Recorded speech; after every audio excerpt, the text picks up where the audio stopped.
Hi everyone. In this video, I just want to answer some frequently asked questions that you have been asking me a lot through text message or through Google Classroom. There are just a few questions and I want to give you my answers to them because I know many of you are wondering about these things right now. Okay, let's get started. So the first question is, when are we going to go back to school? So this is the most honest answer I can give you. Excuse me. MPS has not announced if we are going back to school or not. And the governor has not announced anything either. There are two people or groups of people that can make the decision. One is the MPS school board. The other one is the governor. Neither one have said we are going back or we are not going back. Right now, there is no date for when schools will open. Before, they said it was going to be April 14th, and that is not true. So we are still closed, and we do not know when we will go back or if we will go back. But it is important to know that 19 states have already closed school for the rest of the year. So 19 states in the United States already said we are not coming back this year. So it is very possible that we will not go back. We just have to wait for an announcement to know, okay? The second question is, will we have to repeat the year? So before I answer this question for you, I think you need to answer a question. So were you passing your classes before school was closed 4 weeks ago? If yes, if you were passing all your classes, don't worry. Keep doing your work online. If you have work online, you will be fine.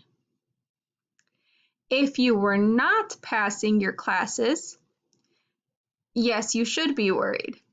Now is the time to contact your teachers to see if or how you can improve your grade. Okay? Remember, it's important to do your schoolwork all year. So if you did not do anything and now you're wondering, you got to talk to your teachers. This week, all teachers are required to communicate with students about schoolwork. So please make sure you have a computer ready to talk to us, and if you do not, please tell me. Remember, pickup days for Chromebooks are Thursday and Friday this week at South Division and other schools. Number 3, what if I don't understand the work online?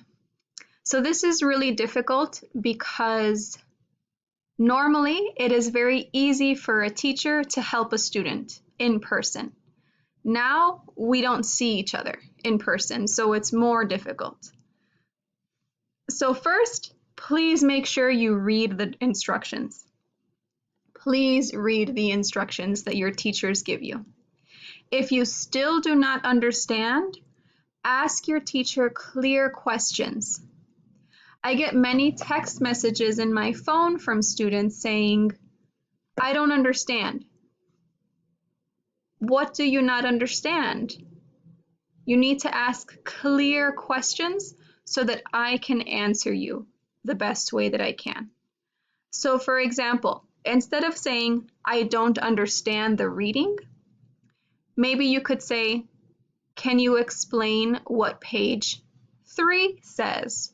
Or can you explain this word? What does this word mean? But ask us clear questions so that we know better how to help you. If you just say, I don't understand, there could be a lot of things, and it's hard to explain that on a text message. So try to be really clear with us how we can help you. Maybe if you're very confused, we can do a phone call or we can do a video chat on Google Meet. So tell me if you are interested in that, and we can set up a time. That is totally fine with me. Also, if you are doing your homework at 1 o'clock in the morning and you get confused, I will not be answering messages that you send late at night, okay? I'm sleeping. So if you are trying to do your homework at that time, just remember that I might not be able to help you then because I am sleeping. So asking questions, making sure you read the instructions, asking if you can do a phone call with your teacher or a video chat, those things are good. But also just remember to try your best. This is difficult for everyone, and we don't expect you to do everything perfectly because we're just not in a normal situation. If you do the work for my class and try to do it well, it will only help you. It will not hurt you. Okay? So I want you to remember that. If you are trying, even if you mess up a little bit, I'm not going to make that hurt your grade. I just want to see that you are trying to practice and develop your English, even if it is over the internet, which is a little strange. Okay? The next question is, what about our grades? So remember, your online work will only help your grade if you do it. And this is true for my class, but most teachers that I have talked to also feel this way. If you have any questions about that, let me know. We will give final grades. We aren't sure exactly how that will work because we aren't in school. We are still waiting for instructions from administration.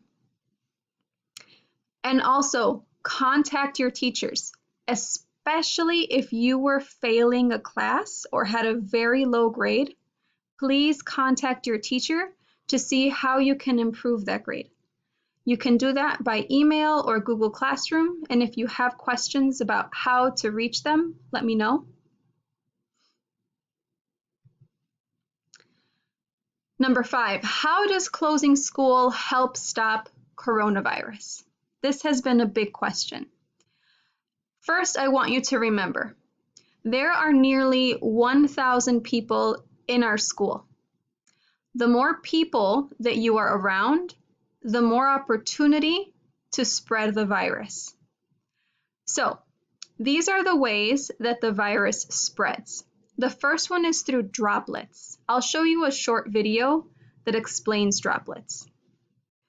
Basically, when an infected person coughs or sneezes, achoo, or talks, droplets with the virus fly into the air from their nose or their mouth. Anyone who is within about 6 feet of that person can breathe those droplets into their lungs. So let me show you, after this next one, a video of what that looks like. So, airborne transmission. People have been talking about the virus being in the air. So, the virus can live in the air for up to 3 hours. When you breathe air that has the virus floating in it, it gets into your lungs. So for example, I sneeze in this room, and an hour later, someone comes in this room, the virus can still be in the air. That's why it's really important for sick people to be by themselves. With people with coronavirus, because if they are breathing the same air, if someone else breathes their air, it can make them sick also. It's very contagious.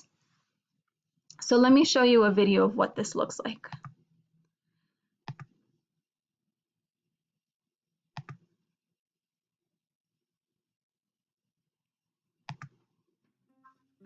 Normally you hold about half a liter of fluid in your lungs.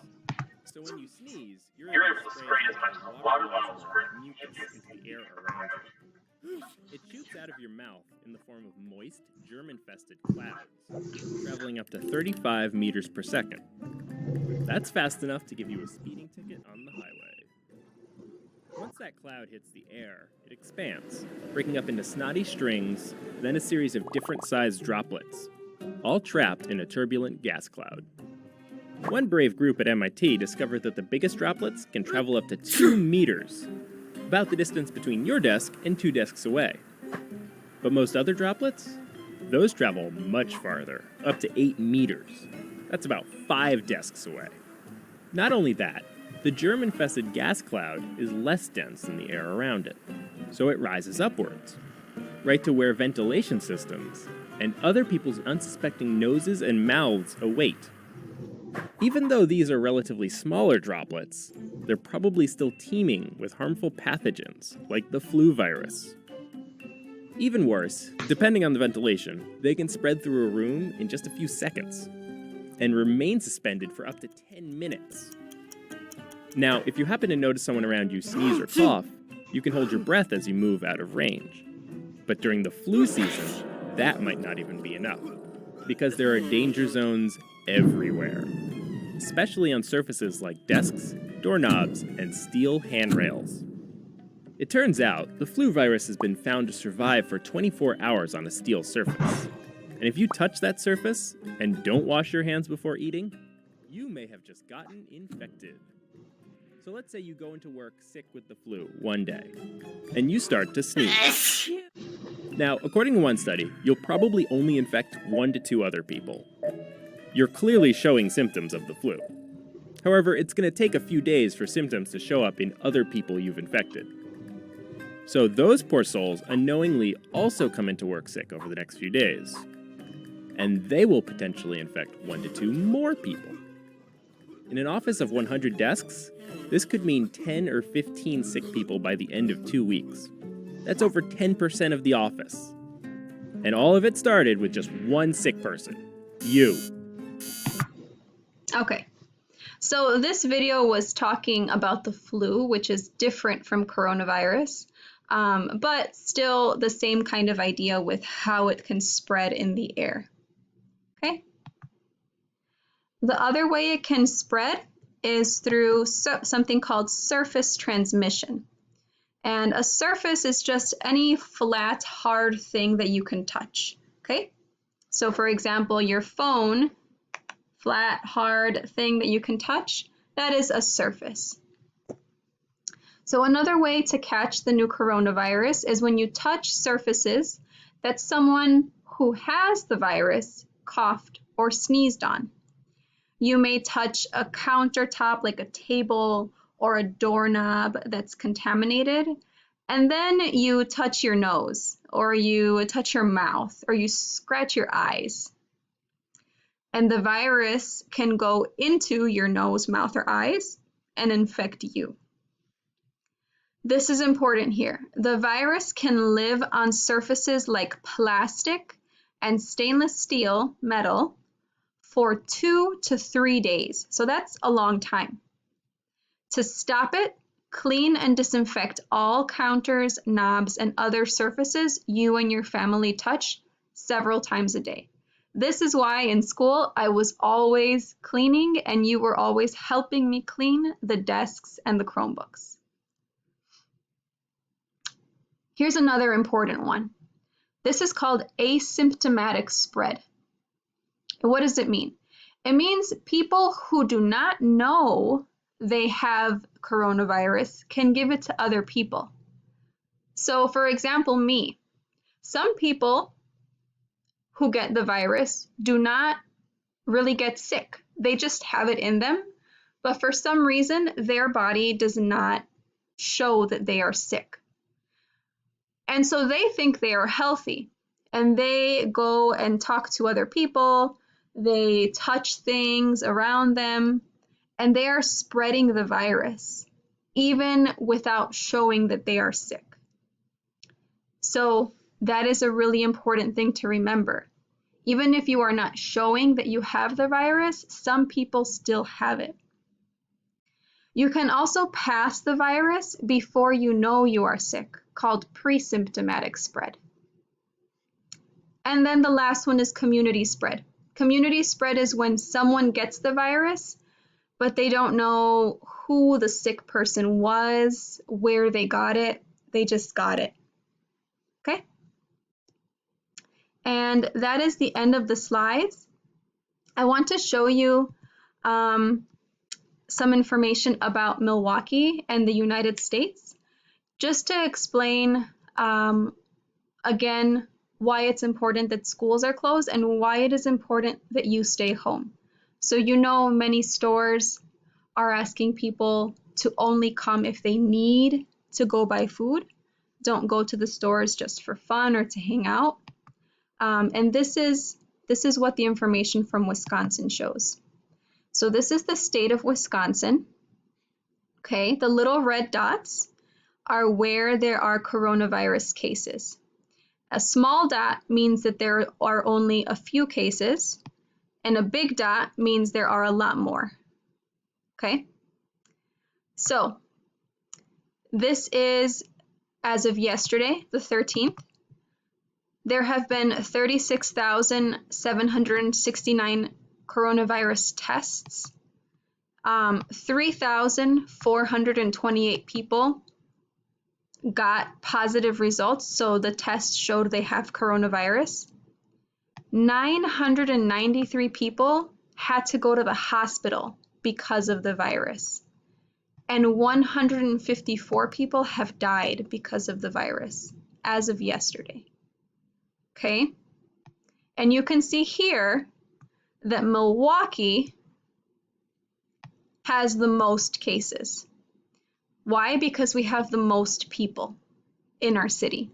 These other places have lower populations than Milwaukee. So Milwaukee is really important in this fight against coronavirus because we have the most people, and if we have the most people, we're probably going to spread it the most. So that is why it's important in big cities to stay home. Okay, this is just Milwaukee. In Milwaukee, we have 1,813 cases, and this is as of 7:30 this morning. And 88 people have died because of coronavirus in the city of Milwaukee. I actually have a couple of friends who their parents have coronavirus, and they just found out. So it's very scary, and sometimes what's happening is people are having a hard time getting a test. So there might be many more people with the virus, but they just can't get a test for the virus. So they're sick, but they don't know what they are sick with.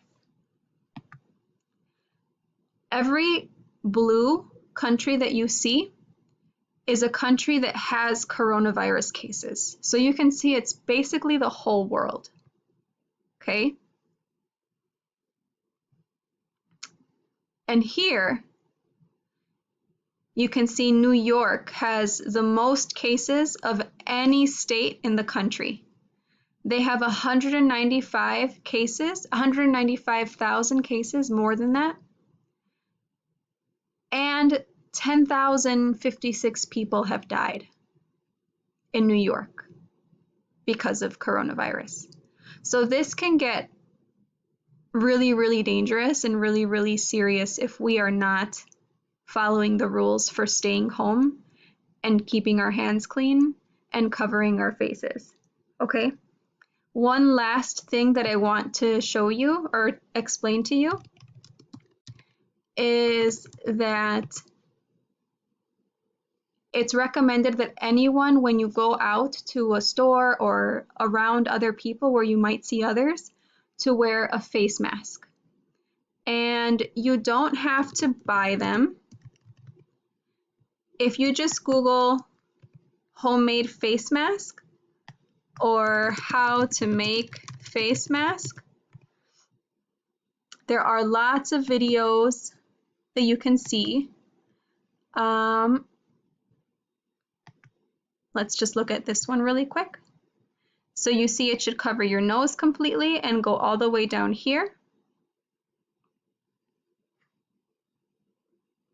And if you make one like out of a t-shirt or something, like if you have an old shirt that you don't really care about anymore and you make a face mask, yes, you should wash them. So when you wash your clothes during the week, make sure you wash your mask. And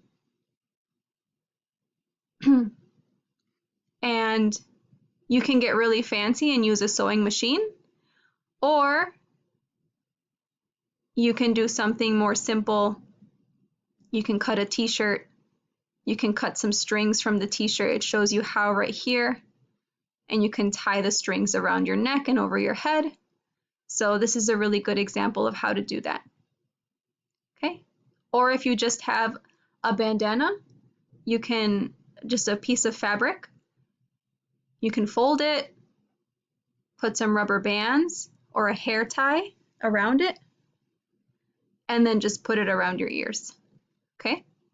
So these are some examples of how you can make a face mask at home if you don't have one.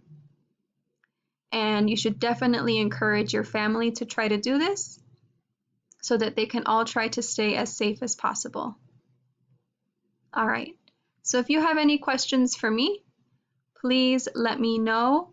You can contact me on Remind on text message, or you can comment in the video, and I'll be happy to try to answer your question.